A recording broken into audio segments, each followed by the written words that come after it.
창세기 21장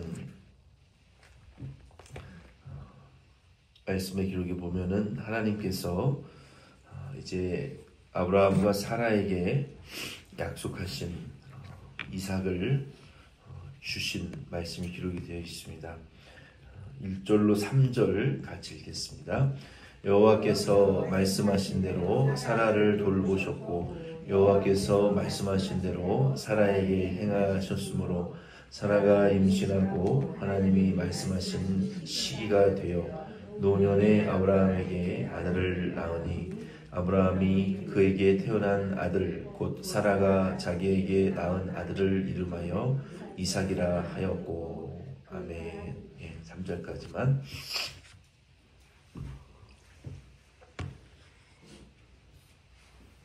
하나님께서 아브라함과 사라에게 특별히 여기 1절로 3절의 말씀의 시작을 보면은 하나님이 사라에게 말씀하신 대로 사라를 돌보셨고 여호와께서 말씀하신 대로 사라에게 행하셨으므로, 이렇게 사라에 대해서 1절에 두 번이나 아브라함에게 약속을 아브라함을 돌보셨고 아브라함에게 행하셨다라고 말씀하지 아니하시고 하나님이 사라를 돌보셨고 또 여호와께서 말씀하신 대로 사라에게 행하셨다라고 강조하고 있어요.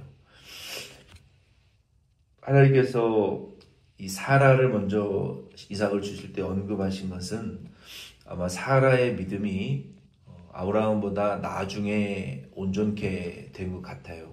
아브라함이 먼저, 그래도 조금 먼저 온전해졌지만 아마 사라는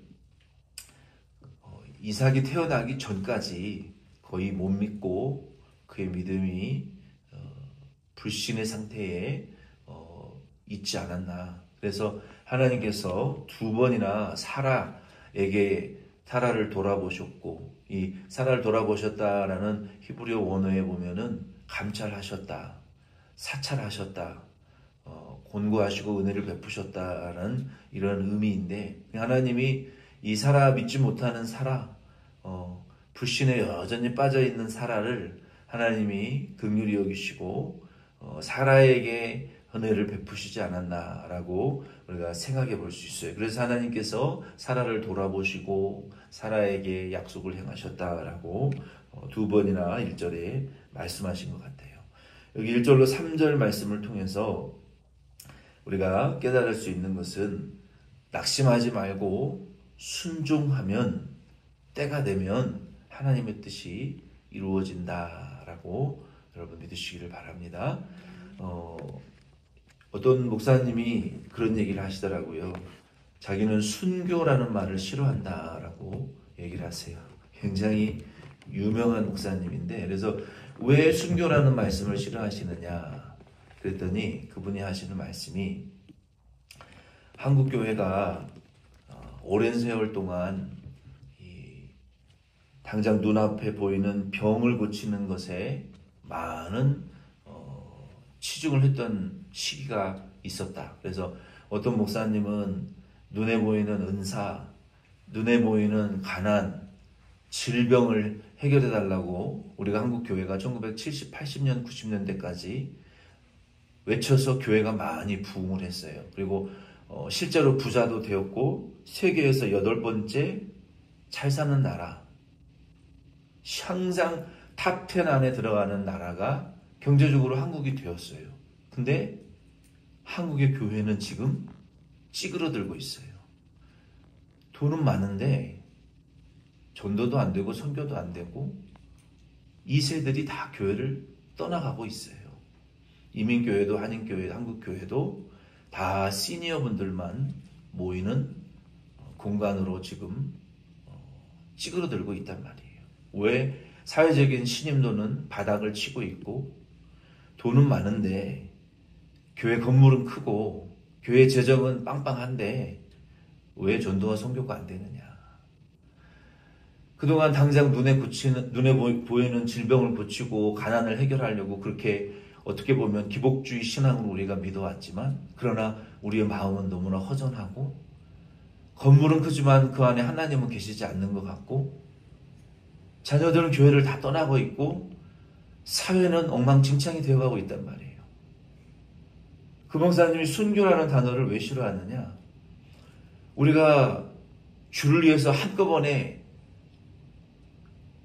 죽음을 통해서 이루어버리고 그 이후는 책임지지 않는 단어와 같기 때문에 성장도 없고 예수를 닮아가는 것도 없고 인격의 변화도 없기 때문에 그냥 한번 딱 희생하고 죽어. 물론 순교자의 상이 크죠. 순교자의 상이 크지만 그냥 내가 딱 죽어버리고 그 이후에 어떤 그리스도를 우리가 닮아가고 성장해가고 인내하고 주를 위해서 희생하고 자기를 부인하면서 변화되어져가는 그 과정이 중요한데, 그거 없이 그냥 딱 죽고 끝나버리는 순교만을 너무 강조했던 시기가 한국 교회에서도 많았단 말이에요. 오늘 우리가 이 아브라함과 사라의 창세기 지금 12장부터 21장까지의 말씀을 보면서 하나님이 지금 계속 아브라함과 사라를 그냥 딱 순교시켜서 이삭을 주고 죽여버리지 않았어요. 그냥 한번 짠 나타나셔가지고 너 믿었어? 됐어. 합격. 그런 순교의 믿음을 우리에게 보여주시는 것이 아니라 그냥 딱 말씀 한번 듣고 크게 순종해서 하나님의 역사가 끝나버리는 것이 아니라 지금 하나님이 아브라함과 사라에게 몇 번이나 나타나시는 거예요. 나타나셔서 또 믿으면 축복하시고 또 곧바로 짜부라져서 실패하고 하나님이 또 나타나셔가지고 믿어라. 또 찌그러지고 또 불신자보다 못한 믿음이 되어가지고 완전히 명적으로 바닥을 치고 있는데 하나님이 또 나타나셔서 또 두려워하지 말라, 놀라지 말라. 내가 너 완전히 찌그러져고 바닥을 치고 있는 너를 통해서 내가 너희들을 통해서 역사할 거야.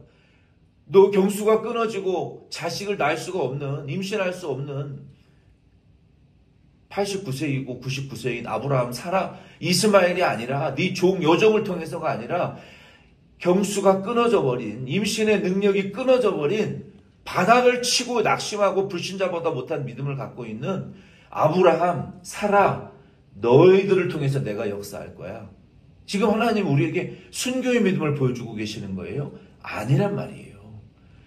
변화되어지고 자격도 없고 지금 능력도 없고 아무런 자질도 갖추지 못한 아브라함과 사라이지만 너희들을 통해서 너희들을 통해서 나오는 게 아니다. 너희들을 통해서 내 역사가 일어나는 것이 아니다. 너희들에게는 일도 가능성이 없지만 내가 하는 일을 보고 너희들은 그냥 따라오기만 해. 너희들은 그냥 여호와 하나님을 믿기만 하면 돼. 너희는 잠잠히 있어서 하나님이 모세를 통해서 홍해 앞에서 우리를 죽일 데가 없어서 이 애굽의 수장을 하려고 이 바다에 끌고 나왔느냐. 모세를 일어나 죽이려고 할 때 하나님이 너는 왜 나한테 지금 기도하고 있느냐. 하나님이 모세를 책망하시잖아요. 왜 나한테 기도하고 있느냐. 내가 너한테 지팡이를 주지 않았느냐. 너희는 잠잠히 있어 하나님께서 행하시는 구원의 역사를 보기만 해라. 믿기만 해라. 위기의 순간마다 하나님이 모세를 책망하시고 다그치셨다고요. 왜 나한테 기도하느냐. 왜 나한테 부르짖느냐. 내가 너에게 위임하지 않았느냐. 너에게 권능의 지팡이를 주지 않았느냐. 너에게 홍해를 갈릴 권세를 주지 않았느냐. 너에게 이 위기를 극복할 권세를 내가 주지 않았느냐. 왜 나에게 기도하느냐. 기도하지 말고 믿음으로 홍해를 갈르라는 거예요. 지팡이로. 변화되어지라는 거예요. 믿음이 격상되어지라는 거예요. 어린아이와 같이 앵앵거리는 믿음에서 이제는 너에게 준 자녀의 권세를 가지고 홍해를 갈라내라는 거예요. 하나님 그렇게 말씀하지 않으셨습니까? 그냥 그 자리에서 나는 내일 다 했으니 순교하고 죽어버리라는 것이 그것만이 믿음이 아니라 하나님이 아브라함에게 지금 요구하시는 믿음은 무엇입니까? 네가 하려고 하지 말고 내 스스로 할 수 없다 할지라도 하나님이 우리를 이끌고 가시고 하나님이 지금 전적으로 행하시는 하나님으로부터 구원이 이르고 하나님으로부터 말씀의 성취가 나고 하나님으로부터 언약이 이루어지는 것은 나로부터 말미암은 것이 아니라 하나님이 적극적으로 전적으로 하고 끌고 가시니까 오늘 아브라함과 사라에게 지금 요구하시는 믿음은 뭐예요? 나를 보고 낙심하지 말고 현실을 보고 좌절하지 말고 우리가 가진 것을 보고 주저앉지 말고 풀죽지 말고 하나님이 하시는 일에 이끌림을 받고 우리는 잠잠히 낙심하지 말고 그때그때 순종해 나가기만 하면 지금 내 앞에 닥친 일 앞에서 작은 순종이라도 작은 떡과 물고기, 우리가 지난 몇 주 전에 찬양 부르지 않았습니까? 주가 일하시네. 날이 저물어 갈 때, 빈들에서 걸을 때, 그때가 하나님의 때, 내 힘으로 안 될 때, 빈손으로 걸을 때, 내가 고백해 여호와 이래. 주님이 그때그때 요구하시는 오병이어를 우리가 드리고 그 작은 물고기, 작은 그 보리떡, 그 작은 성령의 감동과 하나님의 말씀을 순종해 가기만 하면 하나님은 우리 교회를 이끌어 가실 것이고 우리의 가정을 이끌어 가실 것이고 저 여러분의 직장도 이끌어 가실 것이고 우리의 건강도 이끌어 가실 것이고 우리의 현실 앞에 닥친 어려움의 문제들을 하나님이 그때 이 구원하시고 인도해 가실 것을 여러분 믿으시기를 바랍니다. 하나님 아브라함과 사라에게 지금 결국은 이삭을 주셨잖아요. 우리가 이 말씀을 통해서 깨달아야 될 것은 그거예요. 이 모든 걸 내가 할 수 있는 게 아니구나. 나로부터 나오는 것이 아니구나. 건덕지가 있어야 나를 통해서 하나님 이루시죠. 오병이어밖에 없다는 거 예수님도 아셨잖아요. 필립처럼 주여 이 수만 명의 사람들을 다 먹으려면 얼마의 돈이 필요하다고 계산은 잘하죠. 계산은 현실 감각은 뛰어나서 얼마가 있어야 이 문제를 해결할 수 있다는 계산은 잘해요. 머리가 잘 돌아가서 있지도 않으면서 있지도 않은 거 그거 현실적으로 얼마가 필요하다고 계산해내면 문제가 해결됩니까? 안 된다는 거예요. 나로부터 나오는 것이 아니라 하나님이 끌고 가신다는 거예요. 그때 요구하시는 거 순종만 하면 되는 거예요. 우리는 교회의 문제도 그렇고 우리의 가정의 직장의 문제도 마찬가지라는 거예요. 그때 순종하고 인내하는 것밖에 없어요. 우리는 하나님 지금 아브라함과 사라에게 경수가 끊어졌는데 무슨 아들을 낳냔 말이야. 아들을 있을 수도 없는 근데 아들을 낳았네. 그걸 깨닫고 보고 뭘 깨달으라는 거예요. 그냥 순교해서 딱 한 번 순종하고 끝나는 것이 그것만이 믿음이 다가 아니라 하나님이 우리에게 요구하시는 아브라함과 사라를 통해서 요구하시는 믿음은 때로는 하나님께서 돌아보시지 않는 것 같고 말씀대로 될 기미도 보이지 않는 것 같고 정말 더디게 이루어지는 것 같이 보이지만 내가 못 믿을 때도 있지만 포기해버리고 그냥 다 그만두어버리고 싶은 마음도 굴뚝 같은 때도 있지만 그런 말이 이 목에까지 더 이상은 못하겠다고 목에까지 차올라 넘쳐오를 때가 많죠. 그러나 하나님의 역사는 그러한 데에서도 인내하고 순종하면 오병이어와 같은 것을 우리가 순종하게 되면 하나님은 하나님의 일을 이루신다. 여러분 그 약속과 믿음에 대한 끈을 여러분 놔버리지 마시고 붙들고 계시기를 예수 이름으로 그 부탁을 드립니다. 네, 그럼 하나님 하신다고요. 베드로후서 3장 9절에 보면은 주의 약속은 어떤 이들이 더디다고 생각하는 것 같이 더딘 것이 아니라 오직 주께서는 너희를 내에 오래 참으사 아무도 멸망하지 아니하고 다 회개하기에 이르기를 원하시느니라. 하나님은 우리를 향하여 오늘도 그 마음을 품고 계시는 것을 믿으시기 바랍니다. 4절로 7절 우리 같이 읽겠습니다. 또 그 아들 이삭이 난 지 8일 만에 그가 하나님이 명령하신 대로 할례를 행하였더라. 아브라함이 그의 아들 이삭이 그에게 태어날 때에 백세라. 사라가 이르되 하나님이 나를 웃게 하시니 듣는 자가 다 나와 함께 웃으리로다. 또 이르되 사라가 자식들을 젖먹이겠다고 누가 아브라함에게 말하였으리요마는 아브라함의 노경에 내가 아들을 낳았도다 하니라. 아멘. 저기 보세요.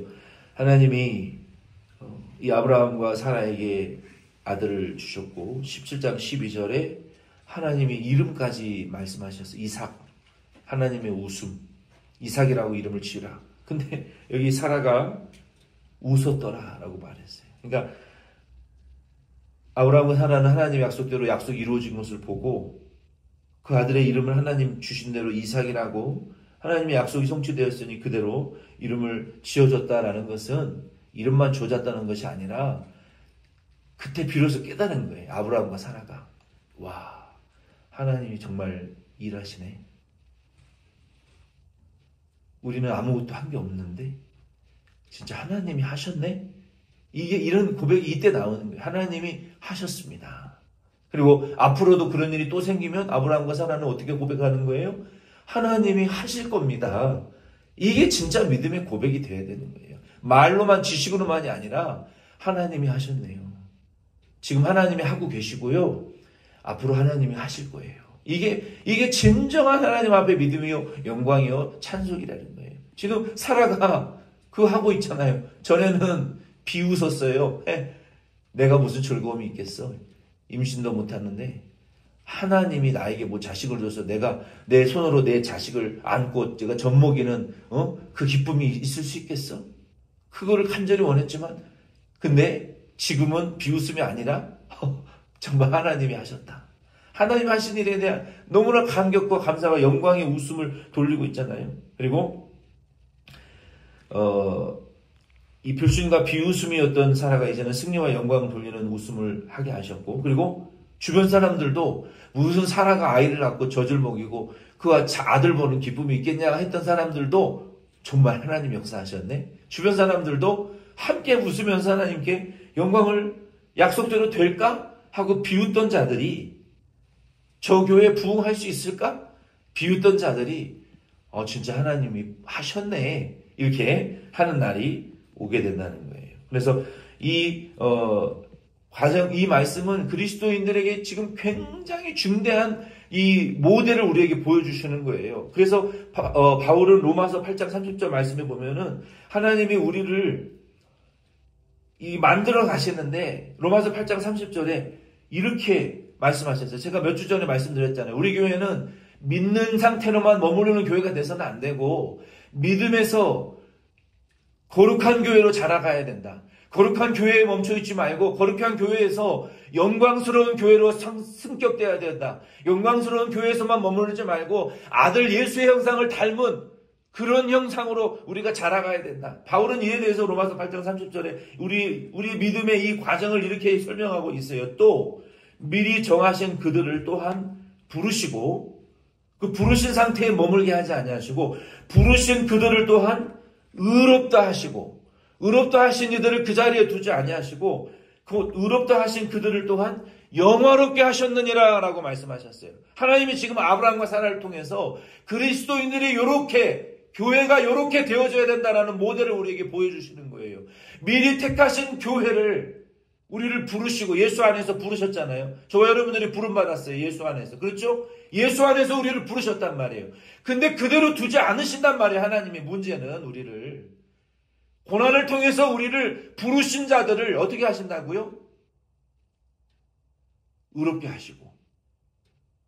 아니 불렀는데 뭘 또 의롭게 해. 부름받으면 의로워지는 거 아닌가? 아니라는 거예요. 부름받은 상태는 어린아이와 같은 영아와 같은 상태의 의로움이고 우리를 좀 더 의로운 자가 되게 하기 위하여 하나님의 약속에 합당한 자가 되기 위하여 아브라함처럼 나타나시고 또 짜부라지고 바닥을 치면 또 나타나셔서 또 우리를 의롭게 하시고 믿으면 또 우리가 바닥을 치고 영적으로 헤매고 있을 때 또 나타나셔서 믿으면 좀 더 의롭게 하시고 이게 몇 년이 될지 몇십 년이 될지 몰라요. 그리고 우리가 의로워져서 이제는 그 다음에 뭡니까? 영화로워지는 단계에 올라갈 때까지 우리를 계속 아브라함과 같이 창세기 12장에서 20장 같이 우리를 믿으면 의롭다 하시고 좀 더 격상시키시고 좀 더 많은 권세를 주시고 좀 더 의로워지면 좀 더 많은 우리의 권세를 주셔서 하나님의 일을 하게 하시는 이 과정을 계속 하시다가 마침내는 거룩해지는 단계까지 우리를 인도하시는데, 어떤 분은 이 일을 대부분 평생을 해요. 그리고 소수의 몇 분은 그 일을 하다가 마침내 순교의 거룩해짐을 통해서 이 세상을 떠나게 되는 거예요. 그래서 저와 여러분들이 이 아브라함과 사라를 통해서 오늘 아침에 하나님이 우리를 택하신 우리를 부르셨구나. 나를 부르셨구나. 나를 지금 부르셔서 지금 나를 이 정도 의로운 단계로 인도하고 가고 계시는구나. 아직도 멀었다. 아브라함과 같이 그 의로움의 단계에 이 세상 떠났을 때까지, 그리고 거룩해지는 그 단계에 우리가 이끌림을 받고 있는 교회와 성도로서 견인되어져 가고 있는, 성화되어져 가고 있는 단계에 믿음을 우리에게 요구하신다라는 것을 여러분 깨닫고 은혜 받으시기를 바랍니다.